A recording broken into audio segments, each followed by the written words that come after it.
Welcome to Mesilat Yesharim, chapter 16, Midat HaTahara. Tahara means purity. What does it mean to be pure? Are you pure right now? No? You don't know. Maybe you are, maybe you're not. Are you pure? I don't think so. You don't think so. What about you? I haven't been to a mikveh in Why do you assume that purity has to do with a mikveh? What are you, a girl or a dish? Tahara, says the Ramchal, see right here? No, it doesn't say mikveh. Tikkun halev v'amachshavot. Tahara, purity, comes in two areas. Lev, which is the heart, and machshava, which is where? The brain, the mind. The heart and the mind. What comes first? What do you have to do first? Pure what? Pure mind or pure heart? Pure heart. Pure mind. What? Mind? Mind? You desire, then you act with your brain. So desire with the heart makes sense, and then you follow through with your brain. You hear what he's saying? Rav Dessler Zatzal explains that in every case, the problem starts with your will, not with your mind. The mind is a tool of the will. It is what you will, the mind will get for you. If you think, if you have a desire or you have a will, then your mind will get you what you want. For example, if you say, if you will to go, if you want to go to Tel Aviv, what would your mind tell you? Take a bus, get on a train, make this phone call, see who else is going. It'll come up with a whole plan of how to get to what you want. The mind is not a tool that you can trust without calibration. Okay? That's the point of Rav Dessler. There is this idea that I don't usually talk about the Parsha, but I think it's important. In the last Parsha, we saw that the people that went to the war against Midian, right, there were 12,000. And the Mefarshim, the commentators, said they had to be righteous. Tzaddikim. And it says in the Midrash, there are people that never put tefillin of the head before the tefillin of the arm. Like, why is that a sign of holiness? Why are we using that as a category to what? That goes to your heart. One of your arm points towards your arm. Because there are three types of, in the big sense, knowledge. There's chokhmah.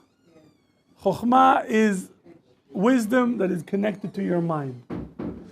Bina, understanding, is connected to your heart. And then there is da'at. Da'at is knowledge that is connected to both of them.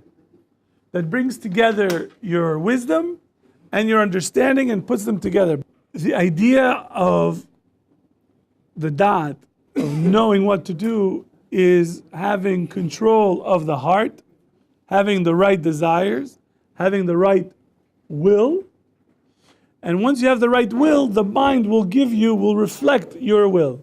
If you are always thinking of how can I get pistachio ice cream, your mind will show you every ice cream stop or store in the neighborhood. Yes? When it says in the Shema, La Sasu Achrei Levavchem, so how can you stop yourself from following your heart? Where does that come from? It must come from your mind, right? No. That comes from your desires. That comes from the heart. The heart doesn't mean the muscle that's pumping. Stop yourself from going to where your heart's meant. Good. You pay attention to what you want. And when you have done midat zrizut, midat zihirut, midat nikiyut, and prishut, now you can actually get to the point of analyzing what you want. That's what he says. The tahara is tikkun, the repair of the heart and the thought. That we see that a person should not leave room for his yetzer, for his inclination, for his will in his actions. He should only act al tzad chokhmah va'yirah. That his actions should be governed by wisdom and the fear of heaven. Fear of God. Your wisdom is where? Chokhmah is here in your mind. In your mind. So it comes from the brain first. No, but remember he's talking about controlling the lev. But what do you control? In order to control the lev, you need your mind. You need to control your thoughts first. The idea of a lev of the want, of what you want, is you have to be aware of what you want. And since you learn Torah, you know that when you want something that the Torah says you shouldn't do, you should not want it. Correct? Yes, so you have to use your brain in order for your logic to work. No, but the want is I want to be a perfected person. Therefore, your logic will work. You have to want to be a tzaddik. You have to want to feel and connect to God. If you will something, then your mind will go and investigate it. And the idea of willing it is by understanding that the goal of human beings is to seek pleasure. And you understand, or that the heart understands that I want to seek pleasure. The ultimate pleasure is God, and that's what I want. So in order to get that, what do I need to do? So then the mind says, what you need to do is develop this. What you need to do is develop that. And then they work together. If you don't know there's pistachio ice cream, then you won't want it. Yes, but remember, you have a yetzer that tells you, because you need that for survival. You need the desire to eat. You need the desire to sleep. You need the desire to fornicate. You need the desire to defecate. You need to have those desires in order to survive. So you are born with them. Okay? So you want those. You have to teach a person to say, I'm going to put boundaries on those wants. And once you control, that's what he's talking about. Then once you get to that level, then anything, both material, then you could see that I don't take anything from the world unless it is hechrechi, absolutely necessary. So that, and he says beyond that, there is a level of letaher levavo umachshavato. Lev is first. Because whatever he takes, he should take not for the sake of pleasure, but because he wants the good that would come out of the act. Okay? So I'll give you an example. If a person, let's say, is hungry, do they need to eat? Okay. Okay.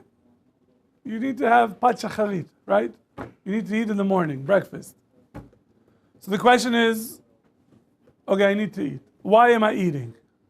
I could say, I'm eating because I'm hungry. I'm eating because I love scrambled eggs.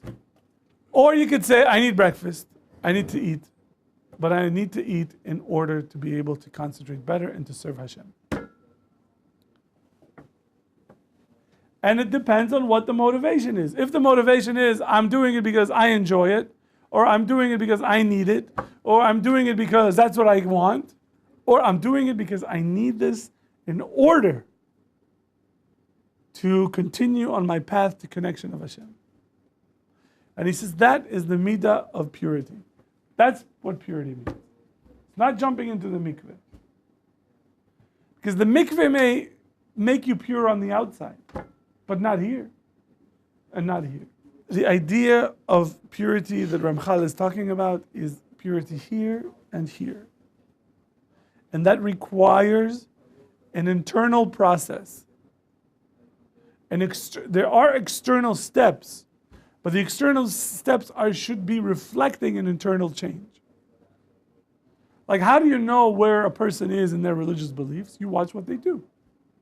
Somebody says, I believe in God, and I think that the Torah is absolutely true. Yet, so you tell them, then why are you eating a pork sandwich? Because what's the problem? Well, you just told me that you believe that God is, exists and the Torah is true, and the Torah says, yeah, but it's not for me. How does that work? In the same way, the other way. If a person lives, there's like a frum Jew who keeps Shabbos and this and that, and you said, do you believe in God? No. What do you mean, no? No. But wait, I got to run for a minyan because I got to daven. It's like, whoa, but wait a second, why? won't find that. No? Yeah, there are people that they do the act of from, but they don't believe in Hashem. They do that because that's what they're used to. But that's only outside, not on the inside. So certain things they would do because that's what the community standard is, but once there's nobody looking, they don't. And I know people like that. They don't believe. So they will do on the outside, they are, they'll do the, because they want their kids to be in a good cheder, they want to, but them person, like when no one's looking, they're like, whatever. You have to have, that's what Rabban Shimon Gamliel wanted. He said that he wants the students to learn in his academy that their inside and outside are exactly the same. I want people whose outside and inside are the same. That there is no sort of, they behave one way and their inside they don't, or the other way around. I want people who are consistent, who are true to what they believe. So he tells us the following, listen to this.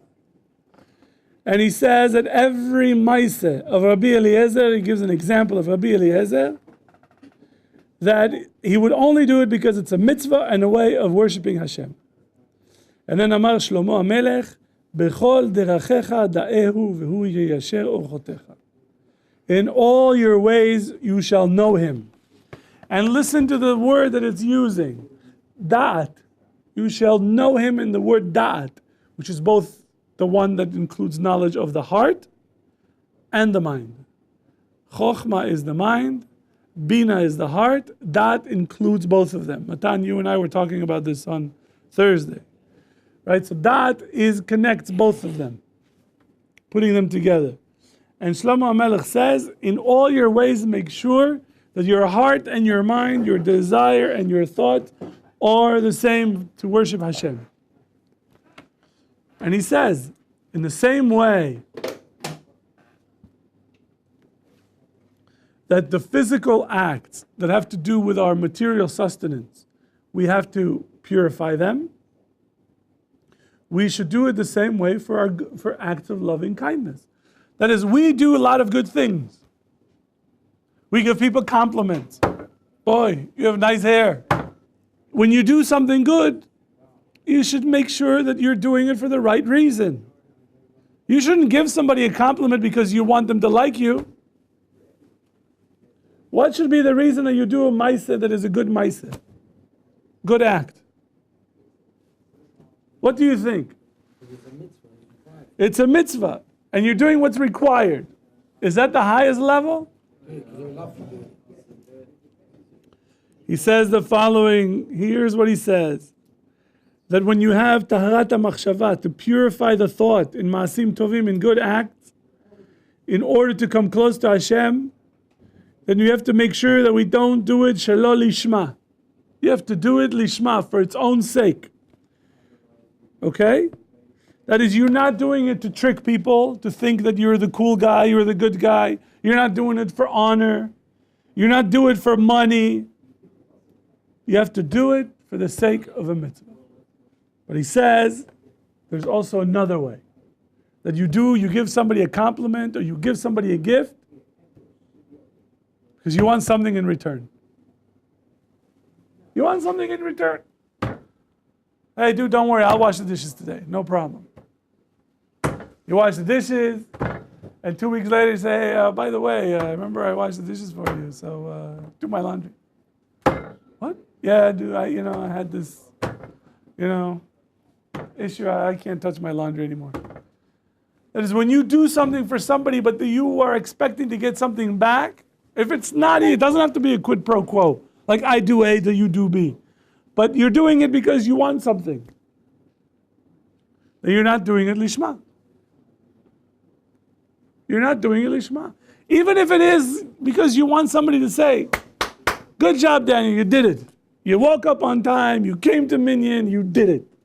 I'm so proud of you. Even that is not good. You should do it because Hashem commanded. That's what we need to do. So he says that we have to be very, very careful not to mix in the different reasons. Sometimes a person does a mitzvah lishma, he does it because God commanded him. But there's something in there that he tells everybody, oh, I did a mitzvah. I did like a mitzvah that, I did a lishma. Really? Now you just added all sorts of junk into that mitzvah that you did. Because you're walking around and telling people. But if you do a mitzvah, you do a mitzvah for its own sake, not because the people should know. And many times he doesn't really pay attention to that. There's a story of Rabbi Chanina ben Teradion. It's a terrible story. That his daughter would walk, and she had a certain walk. She had this beautiful walk. And somebody said to her, when she was walking in the street, somebody said, boy, look at this. Look at how beautiful this girl walks. And she stopped and, and continued to walk. Just as nice. And you know what happened? She got into big trouble because of that. She changed her behavior because of a compliment. It's a big problem. So he says you have to try to be as pure as possible.